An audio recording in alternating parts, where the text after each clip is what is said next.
Depuis le STEM Act en 1765 et le Townshend Act de 1767, la Grande-Bretagne pouvait taxer ses 13 colonies américaines. Cette décision ne plaisait pas aux habitants des 13 colonies car ils n'étaient pas représentés au Parlement du Royaume-Uni.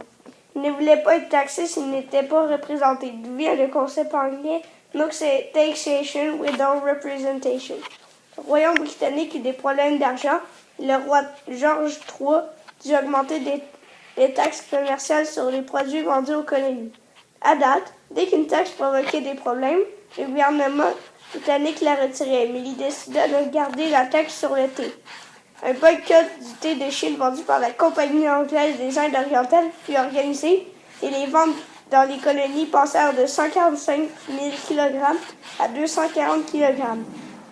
À partir de 1773, la compagnie avait d'importantes dettes et d'énormes stocks de thé, mais peu de possibilités de les écouler, et à cause du boycott. Le gouvernement britannique fit alors passer le Tea Act, qui autorisa la compagnie à vendre du thé aux colonies sans payer des taxes. Cette mesure lui permettant de vendre son thé moins cher que les autres importateurs et les contrebandiers, elle provoqua la ruine des marchands indépendants et la colère des Américains. On appelle alors au boycott de la compagnie. Les marins qui débarquent le thé sont passés au supplice du goudron et des plumes. Les colons empêchèrent les cargaisons d'être débarquées et les bateaux doivent repartir vers l'Angleterre avec tout leur thé, sauf les navires ancrés à Boston. Le gouvernement interdit aux bateaux de repartir avant d'avoir déchargé leur cargaison. Le 16 décembre 1773, 60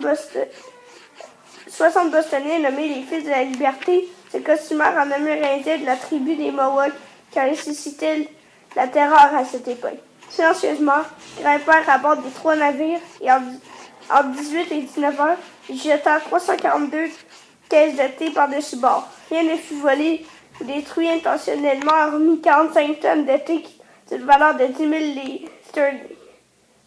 Le gouvernement britannique répliqua en fermant le port de Boston. Le Boston Tea Party fut l'un des événements symboliques de la Révolution américaine, annonçant la guerre d'indépendance américaine.